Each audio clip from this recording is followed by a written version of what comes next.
E a gente continua falando de trânsito, porque moradores da rua Arnaldo Vitaliano se juntam a pais e trabalhadores de uma escola para reclamar de todo o caos que acontece no Jardim Palma Travassos, na zona leste de Ribeirão Preto. Os pedestres são as principais vítimas da situação. Pelo menos 3 vezes por dia o trecho fica assim. A rua de mão dupla tem fluxo sobrecarregado pela entrada e saída de alunos em 2 unidades de ensino. Meu amigo, aqui é muito complicado, cara. Aqui para atravessar a criança tem que levar na mão do lado de lá e fazer cara feia para os motoristas. Que ninguém respeita aqui não tem semáforo, não tem nada. Aqui a criança aqui para ser atropelada é só fechar o olho. É bem complicado aqui todos os dias, o pessoal não respeita a faixa, a gente tem que atravessar com criança correndo aqui, complica todo dia, é bem difícil. A gente está esperando, né, porque falaram que essa avenida um dia vai virar mão única, então a gente está esperando para ver se realmente, se a hora que virar, melhora, né? É preocupante, mais assustador é a falta de educação das pessoas que estão passando aqui por conta da faixa de pedestre. Já teve vários acidentes aqui, porque o pessoal que está passando não respeita, no mínimo, a faixa de pedestre. Os 2 piores momentos acontecem às 7h30 da manhã e após as 5h30 da tarde. Horários em que os trabalhadores estão saindo ou voltando para casa. Arnaldo Vitaliano liga a Avenida Leão 13 a Maria de Jesus Condeixa. Também é rota para Plínio de Castro Prado. Está perto da Costabile Romano e dá acesso a Castelo Branco, com saída para a rodovia Abrão Assede. Isso faz com que o tráfego receba veículos de moradores, do público da escola e de motoristas que frequentam ali por perto faculdade, hospitais, estádio de futebol e muito mais. Há pelo menos 20 anos eu solicito junto à Transerp, à MOB, a sinalização desse trecho da escola para a gente minimizar todos esses problemas e principalmente garantir mais segurança aos alunos, aos pedestres que estão circulando. Mas infelizmente a gente não tem resultado. A escola existe há 35 anos. Ela viu a Arnaldo Vitaliano passar por muitas transformações. Cercada por grandes avenidas, a rua se tornou uma rota muito importante que passou despercebida pela gestão do trânsito de Ribeirão Preto. Este cruzamento aqui, por exemplo, é novo, mas ele foi inaugurado sem o cuidado de um semáforo para organizar o trânsito de veículos e pedestres. Nós fizemos abaixo-assinado, nós fomos com algumas famílias junto à Transerp solicitar esse semáforo e não foi autorizado. O engenheiro veio, fez a medição, né, da rua, do fluxo e nos alegou que não tinha fluxo pertinente para, né, o uso do semáforo, para a instalação do semáforo. Mas assim, 3, 4 meses depois foi instalado próximo, em frente a um prédio onde o fluxo é muito menor que o da escola, né? E se não tem semáforo, então a sinalização mais importante passa a ser a faixa de pedestres, como ensina o advogado especialista em trânsito. Quando a faixa de pedestre não tem semáforo, a preferência sempre de passagem é do pedestre. Então, os veículos teriam que parar assim que tiver um pedestre. Não é assim que funciona em Ribeirão Preto. Por que não funciona em Ribeirão Preto? Porque o comportamento de toda a sociedade, tanto o pedestre quanto o motorista, os dois não respeitam a faixa. Se tem uma faixa de pedestre próximo a ele, uns 50 metros, ele é obrigado a passar na faixa.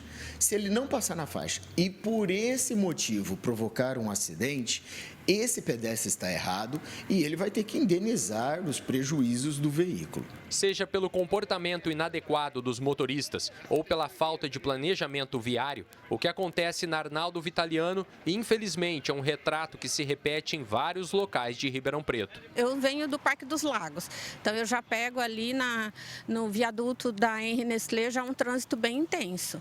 E assim vai todo dia, né? São rotatórias, são avenidas muito movimentadas, precisa de uma atenção mesmo. Primeiro tem-se o problema, que é o congestionamento, o desrespeito à faixa, e depois se corre atrás. O correto era fazer o quê? Um estudo prévio. Nós vamos liberar um hospital, nós vamos liberar uma escola, vai ser criado um estádio de futebol. Então, se verifica o fluxo de veículos do local, faça um estudo antes, faz uma estrutura melhor das vias. Felipe Urbinati para o Jornal da Clube. Em nota, a RPMob informou que já realiza levantamentos técnicos aí no local e que as informações que foram colhidas embasam aí todo o desenvolvimento de um projeto para melhorar o trânsito lá no bairro. E vamos seguir agora falando mais sobre esse assunto com Anderson Manzoli, engenheiro civil que participa ao vivo aqui com a gente no nosso núcleo de jornalismo. Manzoli, muito bem-vindo. A gente viu uma imagem aí agora há pouco, né, de um pessoal que vai tentando atravessar e vai contando com realmente a conscientização só do motorista para parar ali naquela faixa, já que não tem semáforo. É uma situação que precisa de uma medida mais urgente lá na Arnaldo Vitaliano, né? Ótima tarde, Manzoli. Ótima tarde, André. Sim, quando a gente fala desse tipo de situação, a gente tem que analisar 3 pilares. Então, o primeiro deles é a infraestrutura pública. O segundo deles é o comportamento do motorista, que tem a ver com a sua moral, com a sua ética e com a sua etiqueta. E o terceiro pilar é a fiscalização. Então, um caso como esse, por exemplo, é claro que precisa fazer análises, mas uma faixa de pedestre elevada, por exemplo, ela poderia ajudar. É claro que toda vez que a gente coloca um anteparo físico como uma faixa elevada, numa situação que uma ambulância, por exemplo, precisa passar com uma velocidade um pouco maior para salvar a vida de uma pessoa, essa ambulância também vai ter que reduzir a velocidade. Mas como se trata de uma escola que já está aí há bastante tempo, diferente de uma escola nova, que quando vai ser implantada você faz um estudo de impacto de vizinhança e um estudo de impacto no trânsito, e aí você consegue mitigar esses efeitos já na fase inicial de projeto, e aí você já faz essa escola com um afastamento suficiente para que os veículos entrem na escola para deixar e sair as crianças, essa é uma situação que precisa ser tratada como uma situação à parte. Então, mesmo que um estudo de número de veículos passando não justifique a colocação de um semáforo, é uma situação que nós temos uma escola. Então, isso é mais importante do que simplesmente analisar a norma simplesmente por uma contagem de veículos. E sim, talvez colocar um semáforo aí ajudaria bastante. Então, os pais, na hora que fossem atravessar essa faixa de pedestres, poderiam ligar essa sinalização semafórica, que ele causa mais respeito dos motoristas, os veículos parariam para que se pudesse fazer a passagem das crianças com segurança. E também ver a possibilidade de fazer essa faixa elevada, que quando você coloca um anteparo físico, os motoristas tendem a ser mais cautelosos também. E é claro, investir um pouco mais em se fazer eventos de conscientização do motorista de que ali precisa ter cuidado dobrado. Estamos falando de crianças querendo ir para a escola. Então, não faz sentido você colocar a sua necessidade de horário acima daquilo que poderíamos dizer até a vida das crianças. E é claro, sinalização no sentido de fiscalização. Você pode colocar câmeras nesse local ou até um agente de trânsito e a partir do momento que você começa a fiscalizar e aplicar multa, infelizmente muitas pessoas acabam só respeitando as leis de trânsito quando dói no bolso. Então, se não é pela moral, não é pela ética, não é pela etiqueta, vai pelo bolso.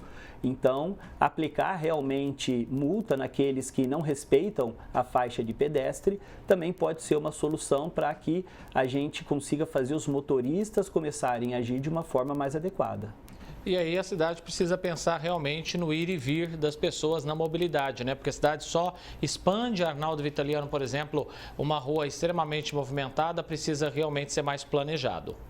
Com certeza, e esse planejamento, é claro que, como no exemplo dessa escola, ela está aí há bastante tempo, então era algo que se fosse construído uma escola hoje, provavelmente não poderia ser dessa forma, né? Então, haveria-se esses estudos e se diria que não é possível fazer da forma como que está feito, mas para os novos para as novas escolas, para os novos parques, para os novos locais onde existe essa demanda de pessoas irem, né, para lazer ou para estudo, é necessário se fazer um estudo mais aprofundado para que não se coloque em risco a vida das pessoas, no sentido de criar uma infraestrutura para gerar o que chamamos de traffic calming, que é o que chamamos de um trânsito mais calmo.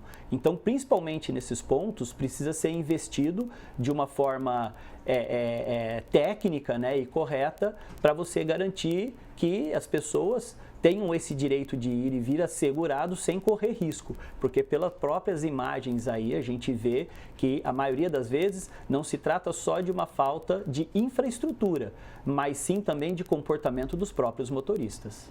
Engenheiro civil Anderson Manzoli, agradeço muito a sua presença aqui com a gente mais uma vez. Um abraço e até mais. Abraço, obrigado.